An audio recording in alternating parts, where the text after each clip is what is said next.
Good day, and thank you for standing by. Welcome to Robinhood third quarter 2023 earnings conference call. At this time, all participants are in a listen-only mode. After the presentation, there will be a question-and-answer session. To ask a question, simply press star 11 on your telephone. You will hear a message advising your hand is raised. To withdraw your question, press star 11 again. And please be advised that today's conference is being recorded.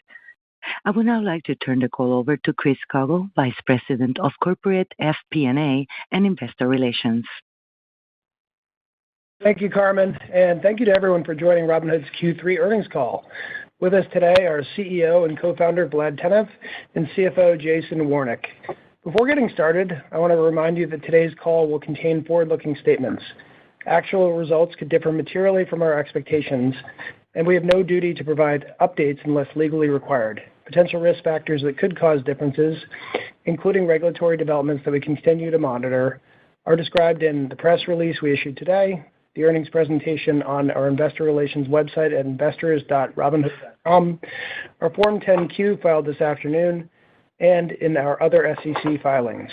Today's discussion will also include non-GAAP financial metrics. Reconciliations to the GAAP results we consider most comparable can be found in the earnings presentation. With that, let me turn it over to Vlad. Thanks for the intro, Chris, and thanks to everyone for joining us today. It's been nearly 10 years since Baiju and I first launched the waitlist for Robinhood. Back then, nobody had heard of fintech. Customers were paying $7 to $10 every time they placed a trade at one of the discount brokerages, and people were generally skeptical about using their smartphones for serious financial matters. Investors were also skeptical about Robinhood's prospects as a business.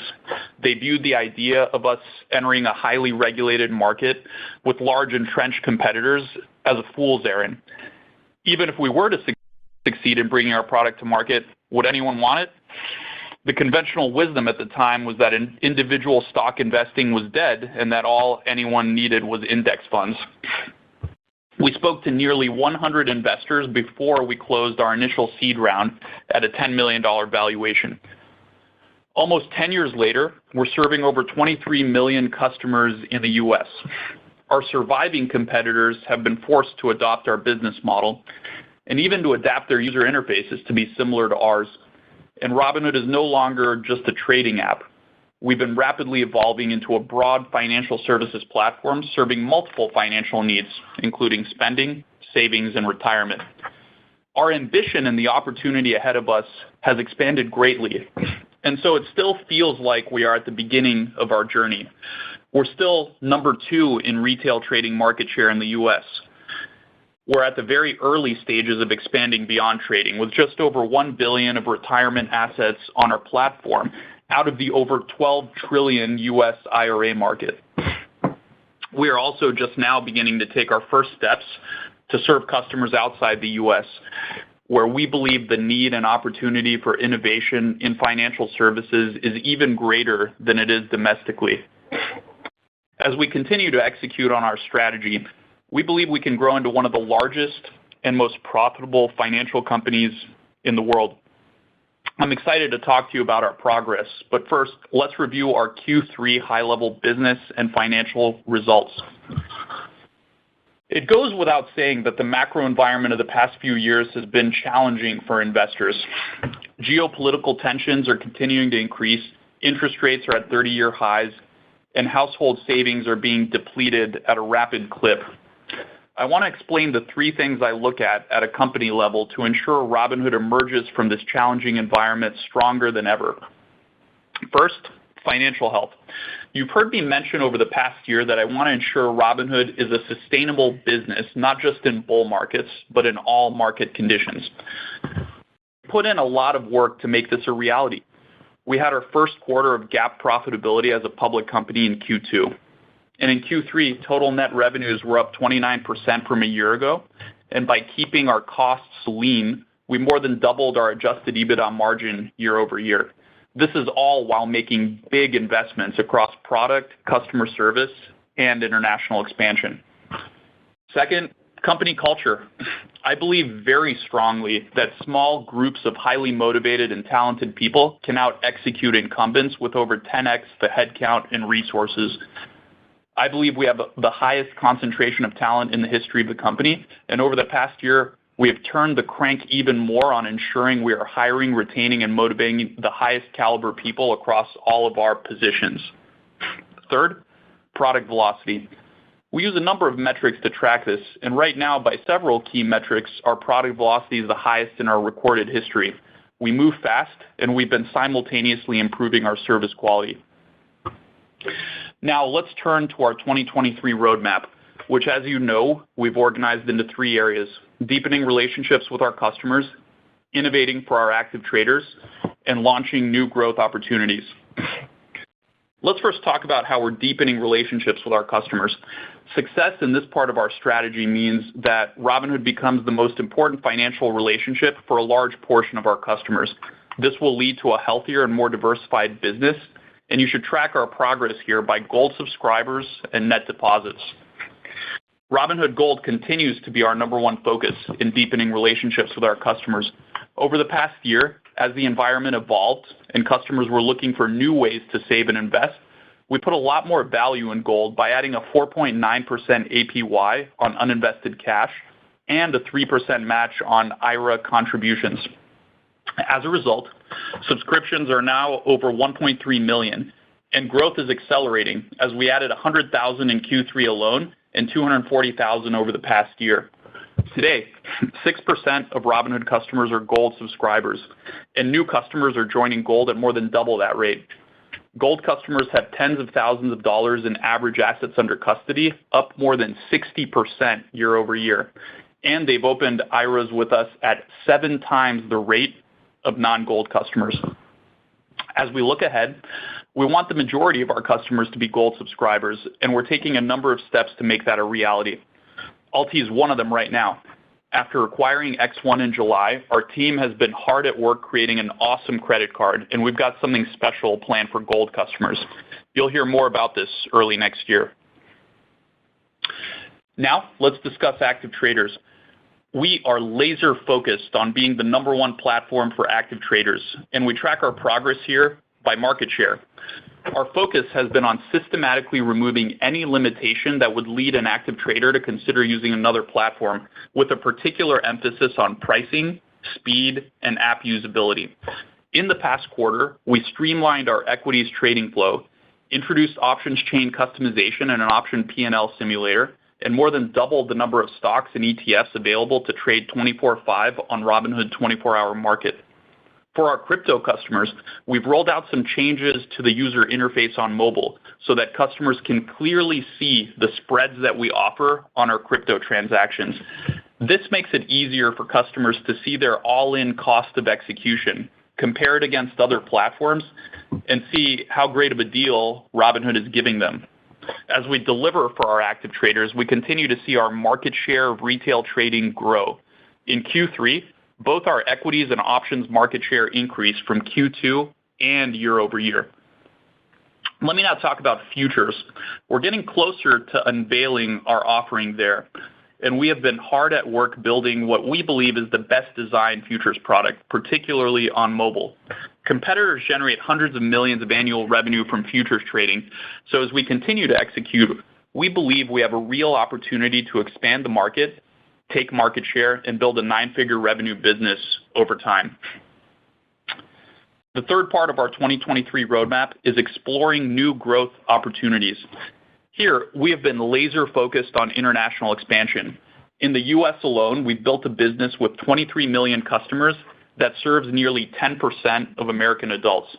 But there are billions more potential customers across the globe, and as we serve them, we believe our business can evolve into one where the majority of our customer base is outside the U.S. in the years to come. Our approach has been to build the capabilities for international expansion organically. This allows us to scale in a capital-efficient manner while easily sharing our capabilities across multiple geos.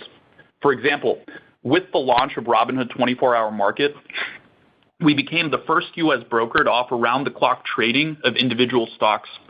Our customers in the UK will benefit from this and other platform enhancements, as 24-hour market will be available in the UK at launch. Two major things are happening in the coming weeks. First, we'll launch brokerage operations in the UK. We look forward to eliminating commissions in that market, just like we did in the US. Also in the coming weeks, we will launch crypto trading in the EU. Crypto benefits from a relatively clear regulatory framework in the EU, and we're excited to bring our capabilities across the pond to better serve that market.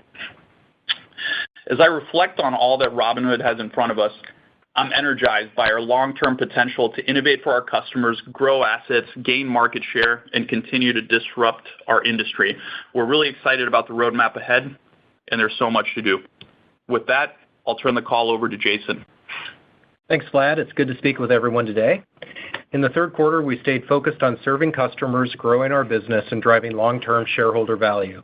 Our team continues to execute on our product roadmap while growing revenues and delivering strong operating leverage in the business. In a very different macro environment than 2 years ago, we believe we have a good shot of delivering record annual revenue in 2023. And our adjusted EBITDA this year is on track to be roughly 3 times our prior record. We're also excited to see momentum continuing to build, with growing market share of retail trading and increased customer adoption of our new products. Taking a look at new products, Robinhood Retirement has over $1 billion of AUC, and our new 3% contribution match for Gold members is making us really excited for IRA season. Securities lending enrolled nearly 400,000 customers in Q3, bringing our total to nearly 2 million customers with over $10 billion of balances. Robinhood Gold grew by 100,000 subscribers in Q3 alone, bringing the total to 1.3 million subscribers, roughly double the pace we've seen in the past few quarters and the biggest increase in over 2 years. And we're also pleased to see over 10% of withdrawals are done through Instant. So we love that our revenue drivers keep moving higher. Let's look at our business results in the third quarter. Net deposits remain strong in what is typically a seasonally slow quarter. They were $4 billion in Q3, which translates to an 18% annual growth rate. And over the past 12 months, they grew at 27%. AUC ended the quarter at $87 billion, up 34% from a year ago. While equity markets were challenging in Q3, we're optimistic that the continued strength of customer net deposits and long-term market appreciation will be a powerful tailwind to our business over time. Now let's turn to our financial results. As a reminder, last quarter we reached GAAP profitability for the first time as a public company, generating $25 million of net income or 3 cents of EPS. This quarter, we recorded a $104 million regulatory accrual for historical matters, as we previously disclosed. This led to Q3 results moving back to a loss, with net income of negative $85 million, or a loss of 9 cents per share.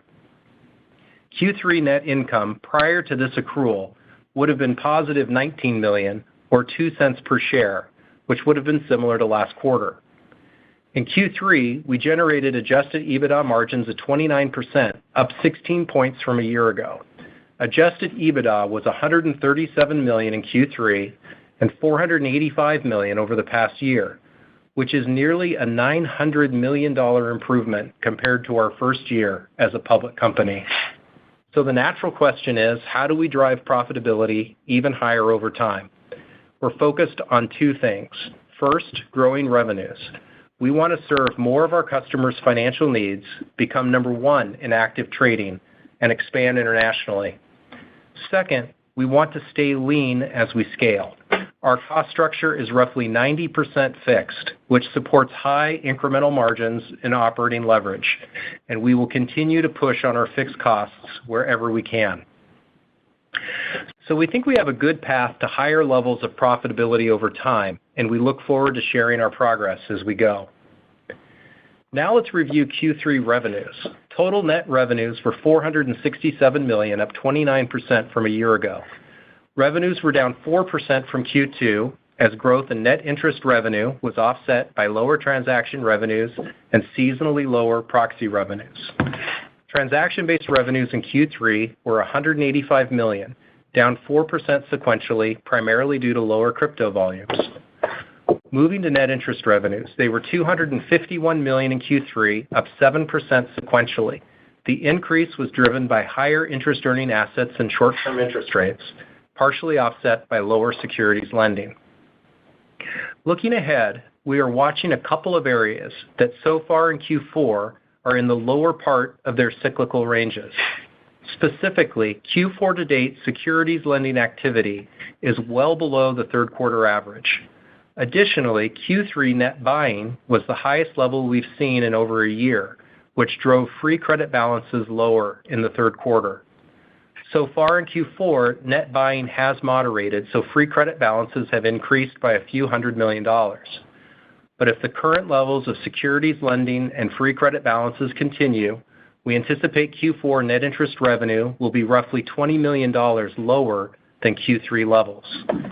Looking beyond Q4, we have a much more constructive outlook for net interest revenue as we continue to attract customer cash and net deposits, enroll customers in securities lending, and prepare to grow our credit card business.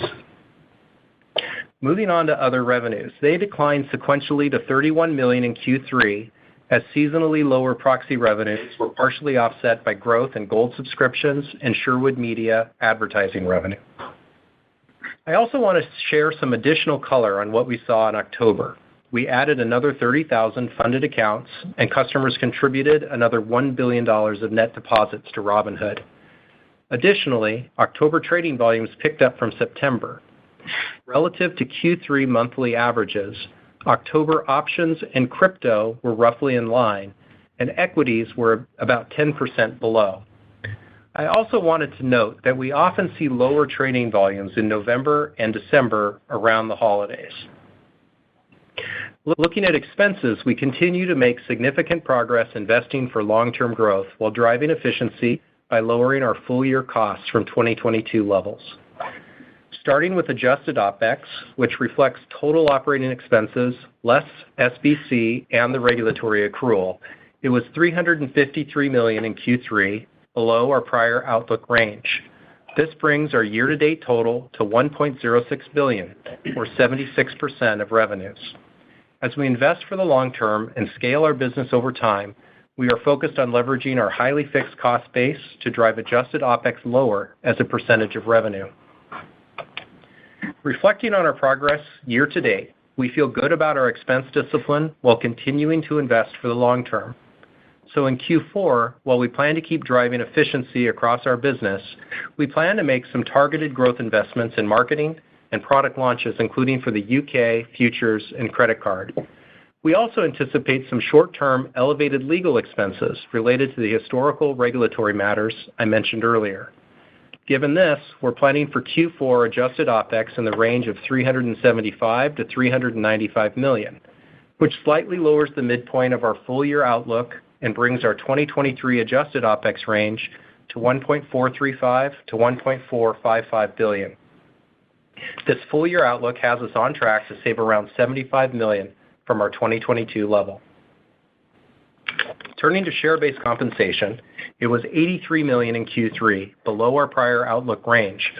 SBC as a percentage of revenue was 18% in Q3, down from 30% a year ago. We're managing SBC costs closely, so as we scale our business over the coming years, we're focused on driving it closer to 10% of revenue. Looking ahead to Q4, we're lowering our 2023 SBC outlook again by an additional $50 million. Our updated outlook for full-year 2023 SBC is a range of $860 to $880 million, which implies a Q4 range of $70 to $90 million. Just to put that in context, if we look at the midpoint of our Q4 range on an annualized basis, that's about $320 million, which represents an annual savings of over $300 million versus 2022. And looking at dilution, prior to our Q3 share purchase, diluted shares were up 1.2% through the first three quarters, well below our initial full-year outlook of 4% or less. Now let's turn to capital management. We are focused on maintaining a strong balance sheet while deploying capital into opportunities that drive growth and shareholder value. Over the past year, we generated nearly $500 million of adjusted EBITDA, and in Q3, we deployed over $700 million to purchase 55 million shares of our stock and to acquire X1.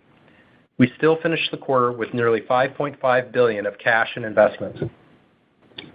We know we still have a lot of cash on hand, but in this macro backdrop, we like the balance sheet strength and optionality it provides. In closing, I'm excited about the momentum we're building and believe we have a huge opportunity ahead of us. We believe we can deliver new capabilities and enhance customer experience while producing great financial outcomes for our shareholders. With that, Chris, let's move to Q&A. All right. Thank you, Jason. For the Q&A session, we'll start by answering shareholder questions from Say Technologies. These are ranked by number of votes. We'll pass over any questions that we already addressed on this call or in prior quarters. We'll also group together questions that share a common theme. After that, we'll turn to live questions from our analysts. So I'll kick it off with our first question from Say. I'm put two together here, and these are for Jason. Massey R. asks, your stock price has been floating between $9 and $12 for over 2 years. What will it take to bring it back to the IPO price? And Feng N asks, with all these new incentives happening on Robinhood, why has Robinhood not been able to raise its stock price back to the IPO level? Thanks for the questions. So first of all, we hear you. It feels like we've made a ton of progress, and we just haven't seen it translate yet to a higher stock price.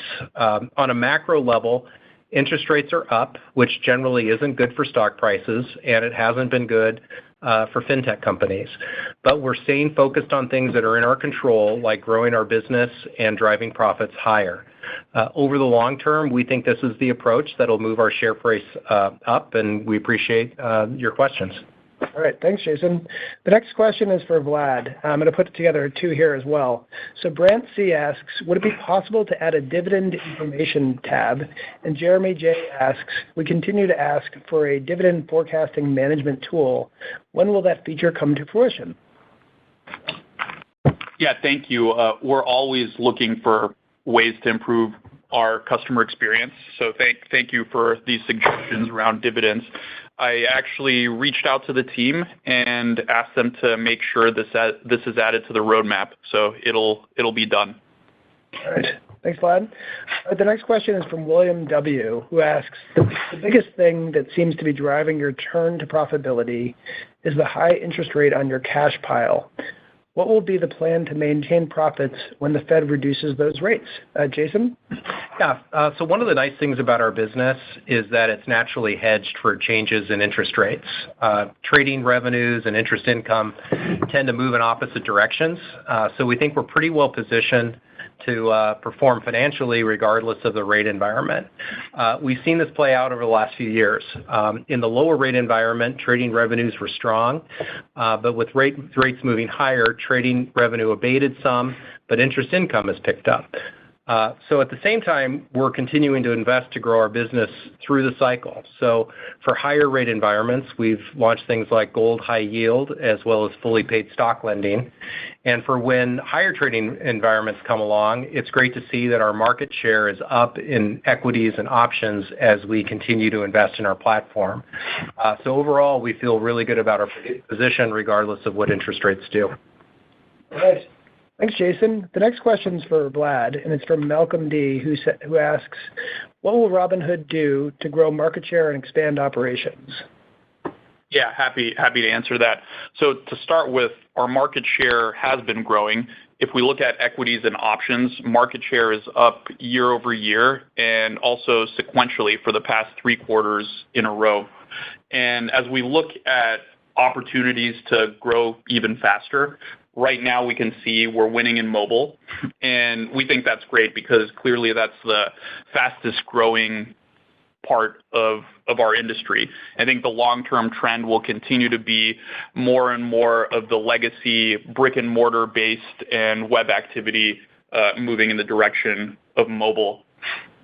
I think it's also important to note that a couple of our key competitors are going through merger-related integrations right now. So we've got TD Ameritrade merging with Schwab and E-Trade through Morgan Stanley. And we've seen actually a lot of customers complaining about those integrations, being forced to abandon some of the user interfaces that they'd like, not really satisfied with the mobile products that they're being asked to convert to. And we've been seeing really, really healthy and growing inflows from both of those competitors. And actually right now, to accelerate that even further, we're running a 1% match on ACATs, not just into retirement accounts, but also into taxable accounts. And so we're excited to share even more value with customers through that offer. So doubling down on our leadership in mobile, and also we're continuing to expand and improve the product experience across the board. All right. Thank you, Vlad. The next question is also for you. Todd Z asks, what is Robinhood doing to convince long-term investors to stay and grow with Robinhood rather than transfer to other accounts when they reach a higher net worth? Absolutely. Thank you for that question. This is a key part of our strategy. When I say deepening relationships with customers, that really starts with making sure as they grow and as their needs evolve, Robinhood is the platform for them and can serve the wide variety of the financial needs that they have. So our biggest investment and area of focus here is around Robinhood Gold. As you know, Robinhood Gold launched a competitive rate on uninvested cash, which allows customers to take advantage of the high rate environment we're in and earn a high yield on cash even when they're not investing. So right now that's 4.9% APY, and a nice bonus is you get up to $2.25 million in FDIC insurance protection. So it's actually superior to a traditional savings product that you might find at a bank in the level of protection, not to mention the yield. We recently rolled out an unprecedented 3% retirement match for Gold customers. So basically, with the new IRA contributions limits slated to increase to $7,000, that's an extra over $200 a year in bonus that you could be getting just by fully funding your retirement account, which is a deal that you can't find anywhere else. And so the sort of confluence of this is once you become a Robinhood customer, we're seeing more and more of those customers adopt Gold. Once you're in Gold, you get an industry-leading value and the user experience across a wide plethora of our products. So if you want to retire with us, you can't get a better deal elsewhere. If you want to generate cash, even if you're not investing it, yield on the cash, we offer that. And we're continuing to add more and more features and value in Gold over time. The upshot of that is Gold balances have been increasing at a very healthy rate. You've seen the progress we've made in Gold subscribers. Our churn and retention, particularly of our most valuable customers, continues to improve. And we think we're just getting started. We're hard at work making this better and better, but I do think we're actually seeing our strategy paying off, and you're seeing demonstrated progress in increasing wallet share and actually creating these relationships with customers that are significantly deeper. All right. Thank you, Vlad. The next question is for Jason from Bradley S., who asks, what can Robinhood do in order to become consistently profitable throughout each quarter? It was great to achieve GAAP profit last quarter. It was our first time as a public company. This quarter, but for the regulatory accrual, we would have seen another quarter of GAAP profits. But looking over the long run, we're going to keep investing for growth. But we think we've got a good opportunity to invest for growth and grow revenues faster than costs, which should deliver nice leverage and profitability for the bottom line over time. We're a tech company. A vast majority, up 90% of our costs are fixed costs. And so we think we're well positioned to have high incremental margins as we grow the top line. All right. Thank you, Jason. The next question is for Vlad. It's a two-parter. Massey R. asks, when are you going international? And Thomas B. asks, when will Robinhood come to Europe? Great questions. The answer to both of those is basically now. So I'm excited to say we're getting really close to launching our brokerage in the UK. We should be live in the coming weeks. I'll actually be there knocking on doors in the UK, maybe not literally, but with the team for the launch. And we also announced earlier in my opening prepared remarks that we will be offering crypto trading across the pond in the EU. And that's going to come right on the heels of the UK brokerage launch. So both of these launches are exciting. They expand the addressable market of customers we can serve with our financial products. And they're really the first steps in what we see as a big opportunity for us growing the business internationally. All right. Thank you, Vlad. That concludes our shareholder questions from Say Technologies. We appreciate our shareholders taking time to ask these questions of Vlad and Jason and look forward to more next quarter. Now I'll turn the call over to Carmen to lead Q&A from our analysts. Well, thank you, Chris. And as a reminder, if you do have a question, simply press *11 and wait for your name to be announced. Please stand by for our first question, and it's come from Dan Dolev with Mizuho. Please proceed. Hey guys, great results despite the difficult environment. I have two questions, two quick ones. So maybe Vlad, can you tell us what makes you gain so much share? I know it's a difficult environment, but you guys are gaining tremendous amount of share. Can you give us some color on what makes Robinhood gain so much share? And then I have a very quick follow-up. Thanks. Yeah, thanks, Dan. Talking about our active trader offerings, as I mentioned earlier, our goal is to be the number one platform for active traders. And we have been gaining share. You're right that I pointed out year over year, and for the last 3 quarters sequentially, we've seen our market share of options and equity transactions continue to increase. And part of that is just work that we've been doing systematically to improve the pain points that customers have for the product. More recently, you can see we've continued to make improvements in options trading. We added things that customers have been asking us for, like the ability to customize options chains and better picture their P&L. We're looking at the experience for equities trading across the board. And as we sort of used it and dug deeply into it, we noticed that in the past, we had really optimized it toward more of a novice customer. So there was a lot of explanation for how to place different types of orders.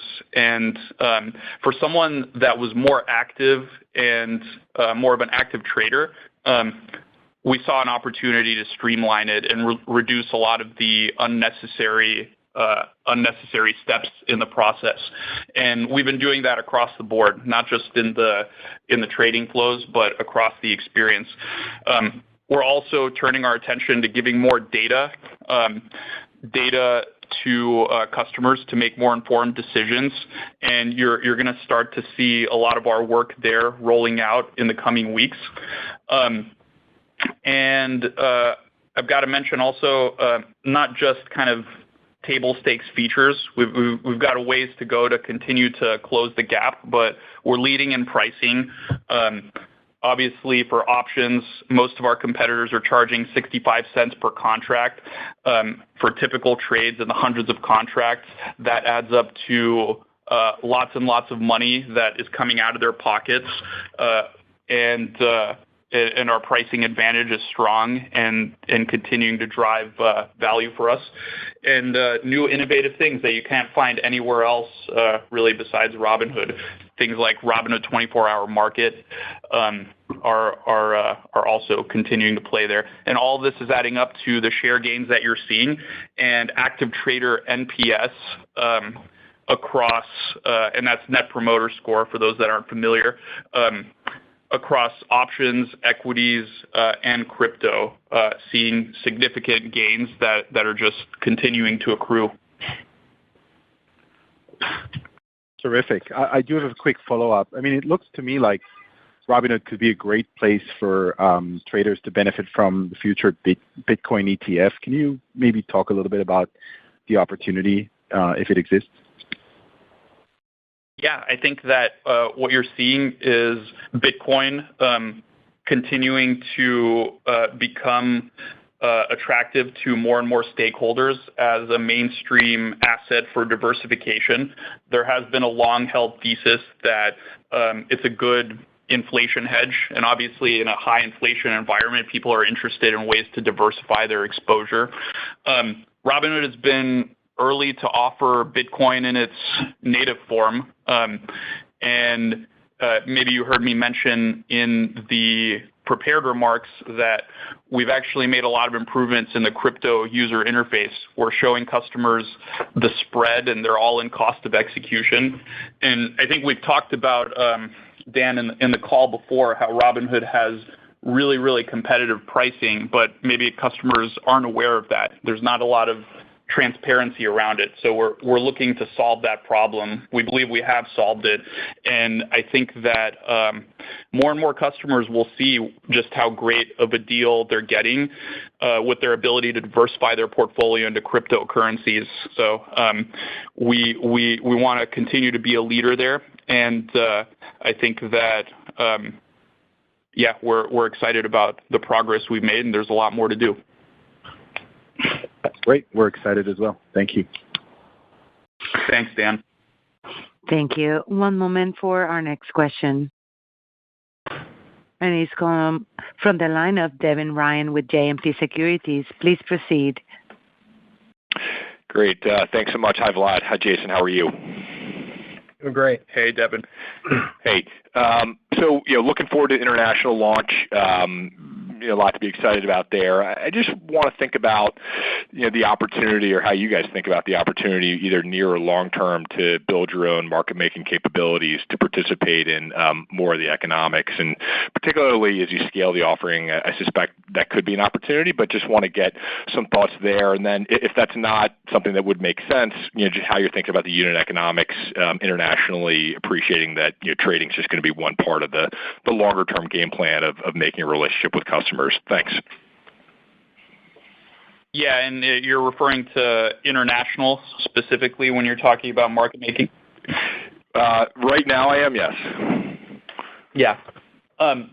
Look, I think our focus right now, there's obviously lots and lots to do in our business. As you pointed out, there's all the stuff we're doing on the consumer side to win in active trading. There's obviously ways to leverage that infrastructure that we're building to process our customers' trades as a B2B offering, and market making is kind of in that category. Where we stand now is we're just laser focused on consumer. We want to make sure we're the best consumer offering out there, particularly internationally where we're kind of new to market. We want to make sure that as many of our resources as possible are pointed towards product market fit of the consumer offering. And there's lots of ways that we can monetize. Gold subscription, you've heard that product we have a lot of confidence in, and it's just in the early stages. We think that it can be just as powerful, if not more so, in the UK. Securities lending and other interest-based revenues. We're not really focused on diversifying into B2B or market making for the near term, but it's obviously something we're familiar with. Once we start getting to the point where that makes sense as a priority, we'd certainly be open to considering. Okay. Thanks, Vlad. And then just to follow up here on X1 and the kind of the credit card strategy, appreciate the new interest disclosure around cards. And so I just love to maybe hear a little bit more about the scaling strategy of X1's business across Robinhood and kind of the timeline that you guys are thinking. And then also maybe on the other side, whether there's any consideration of growing a little bit slower just to get some data around customer behavior and also just thinking about potential for credit risk as well. Thanks. Yeah, I'll be happy to field that. I think we're going to build a great product. We actually just reviewed and approved the final designs for what's going to become the Robinhood credit card last week. So we've been making good progress. The team is super motivated to launch it. And we do anticipate there will be a period of learning. Of course, X1 has had some data from their customer base, but we anticipate once we release this new product, the scale of Robinhood's customer base is much bigger, and so we'll want to make sure that we're rolling it out prudently. But the thing that I'm most excited about is you guys seeing it, customers seeing it. I think we've spent a lot of time getting the user experience and the design just right, and I think you're really going to love it. All right, terrific. I'll leave it there. Thanks. Thank you. One moment for our next question. It comes from the line of Steven Chubak with Wolfe Research. Please proceed. Hey, good afternoon. This is Michael Anagnostakis on for Steven. Maybe just one for Jason here on expense. You had noted that you will continue to be disciplined on the expense front. You highlighted the largely fixed expense base. As we think about expense beyond 23, what do you see as a reasonable core expense growth rate to sustain that 20% growth, organic growth that you've consistently delivered recently? Thank you. Yeah, thanks, Michael. Appreciate the question. We've made a ton of progress on operating costs and running lean and driving for productivity and efficiency across our platform in the last year and a half. And I'd say that we're not done. We've got more work to do there, to be even more efficient and more lean in the way that we operate. That said, we're going to continue to invest for growth.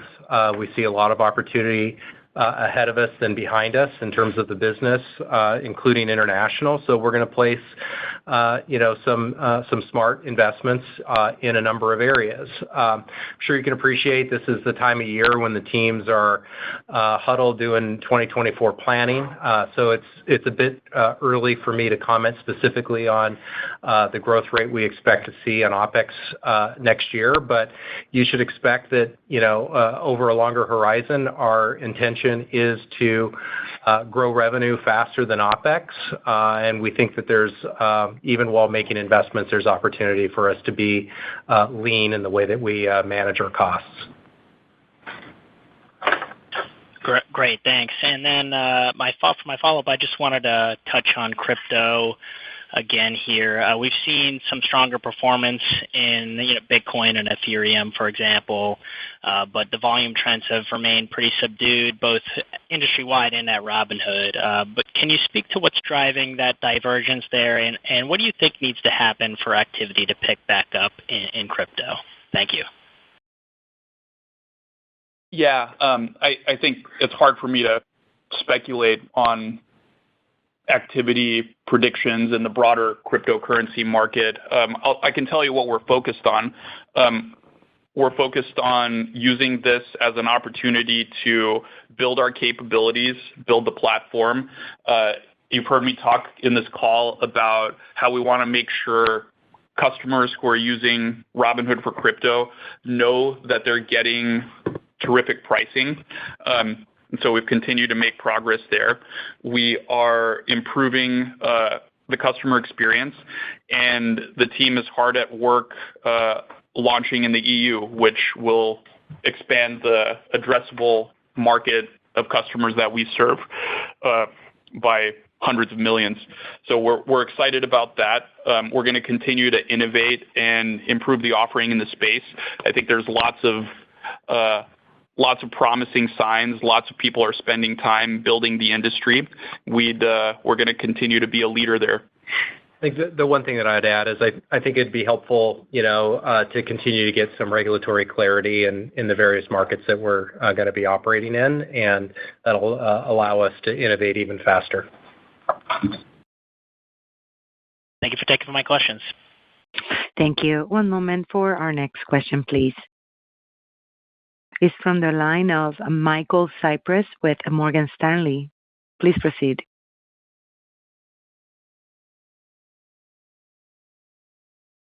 You there, Mike? Mike, please check your mute button, please. All right, please rejoin using the Call Me feature. One moment for our next question.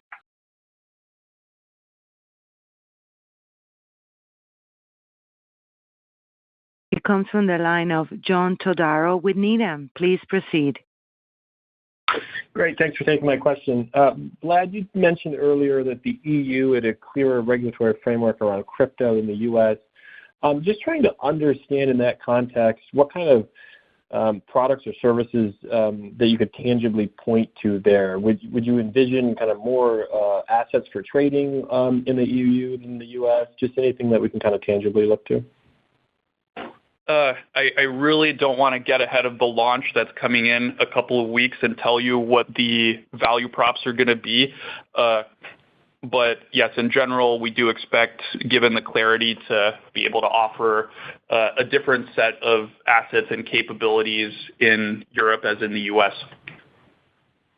Okay, thanks for that. And I guess just quickly, if I can add another one on, taking the other side of that and looking at the U.S. market, you guys recently delisted some of the crypto assets. What would give you comfortability to relist some?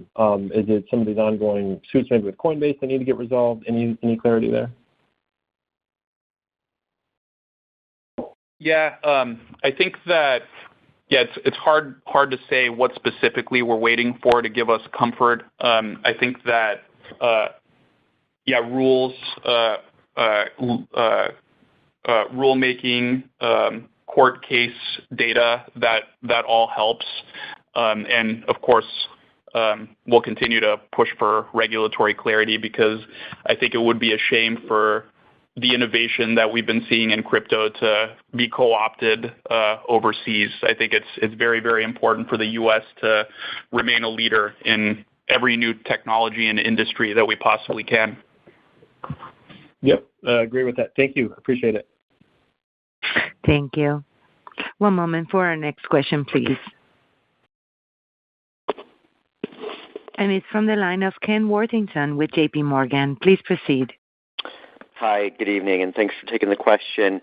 One of the footnotes in the release today talked about ACATS in and out, and you mentioned getting inflows from former Ameritrade and E-Trade customers. I'd love you to compare and contrast where ACATS to Robinhood are coming from generally and where ACATS going out of the firm are generally going to. And then you mentioned the 1% match. When did that go into effect?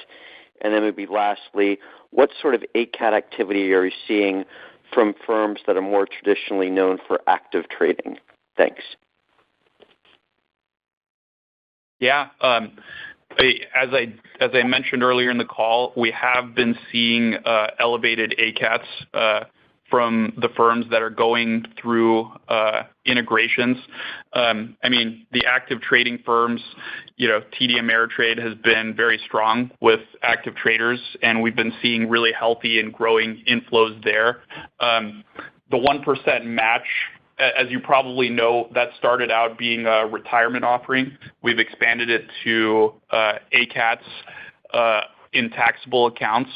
And I think that's currently in the process of rolling out and being communicated to customers. So it's pretty new, but what we're seeing there has been really, really good. I think that just gives customers an added incentive, the ones that were already thinking about it and using Robinhood to consolidate their assets here. We've been really happy at the trends there. In terms of the more active trader locations, the ins and outs are actually pretty modest overall, so nothing really to call out there. Okay. And then, so you've got ACATs going out as well. Are they going to the same firms where you're getting assets coming in, or is it a different sort of set of firms where clients are heading out towards? Yeah, it's really pretty broad-based across inflows and outflows and common firm names, as you'd expect. Okay. One thing we like is that the trends are improving for us as we continue to improve user experience. Okay, great. Thank you very much. Thanks, Ken. Thank you. And we have time for one more question. One moment, please.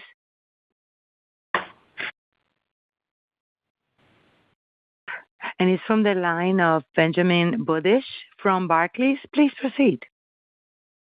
Hey, this is Chris O'Brien on for Ben. I wanted to ask you about the options take rate. Looks like it came down 4 basis points or so quarter over quarter. Is there anything you can share regarding the drivers here as to what's driving the change in the take rate? Yeah. So first of all, the take rate was 41 cents. This quarter. There's two primary things that go into the take rate that we realize on option contracts. What I'd point you to, it's volatility, and then it's also mix of contracts. Specifically, we're seeing increasing mix as we have for some time now of SPY contracts. Over individual name contracts, and that has been a headwind for us on the take rate. Okay, very helpful. And I also just wanted to follow up on the international expansion. When we think about the launch of the UK product, like what kind of products will be available on day one? How long of a ramp will it take to kind of fully get capabilities up to something like we might see in the US? Yeah, I'll field that one. So I did mention that equities trading, in particular, 24-hour market, will be available at launch. In terms of the other value props, I again would rather not run ahead of the announcement. Like we'll find out very soon. The benefits of doing our international expansion organically is we can leverage the same platform. That's why Robinhood 24-hour market is available at launch. It's all on the same platform. So there's really no technical limitation to making our services available anywhere that we operate. It's all just a matter of licensure and making sure that we have the appropriate licenses for all the different products we offer. And I think you're really going to start to see the organic strategy paying dividends as we continue to expand across multiple jurisdictions, and we add things here in the U.S. and we connect to different market centers overseas. You'll see that the value accrue both to our U.S. customers and the customers in new jurisdictions. And Chris, one more follow-up on the options take rate. We've seen that mix continue into October and actually accelerate just a little bit, and the take rate moved to 39 cents a contract in October. We'll see how the rest of the quarter plays out, but thought I would highlight that for you. Awesome. Thanks so much. Appreciate it. Excellent. Thank you. One moment, please, for one more question. It's from the line of Michael Cyprys. Please proceed from Morgan Stanley. Oh, hey, thanks for taking the question. I was having some technical difficulties with the phone before. So I'm not sure if you answered this question just around index options. I think you had mentioned previously that was coming in the first half of 24. Just wondering if you had a more specific update there that you could share. And just more broadly on that, I was hoping you could maybe share your thoughts around the opportunity set, how you see that playing out with index options. Thank you. Yeah, I mean, one of the things that we're focused on our path to being number one in active trader market share is systematically going through all of the product gaps, making sure that if customers want a particular asset, that we make that available. This includes index options, things like shorting, multiple account types like joint accounts. There's just a long list of things that we're prioritizing and building. As for index options in particular, right now that's slated for about mid-year 2024. Got it. Okay. And then just a follow-up question, if I could, just on advice. Just curious, you're thinking about the opportunity set there for providing customers with financial advice. How do you think about where there's sort of space in the marketplace? What are the pain points that you might look to address? And how do you think about what the right level of pricing should be? Yeah, these are important questions. I think what I can tell you is that Robinhood has historically been like a company that values the individual and their autonomy in making decisions and controlling their finances. I think as a self-directed platform, one of the things we prided ourselves in is putting people in the driver's seat and in control over their finances. And I think as we think about advisory, we definitely don't want to build another Me Too robo that just puts you into a basket of ETFs and does tax loss harvesting and things like that. We think there's a real opportunity to give customers the type of high-end financial advice that if you're the CEO of a company or a high net worth individual, you could get by paying a lot of money. Except we want to offer that at a really attractive price point using modern technology and make that available to everyone. So that's kind of the ethos behind the product, and we'll definitely share more as we get closer to unveiling that. Great, thank you. Thank you. And this concludes the Q&A period. I will turn it back to Vlad Tenev for final remarks. Yeah, thank you, everyone. Very excited to have you listening to this call. And we're only at the beginning of our journey. So much more to build. So we're going to get back to work. Thank you. Thank you all for joining. You may now disconnect.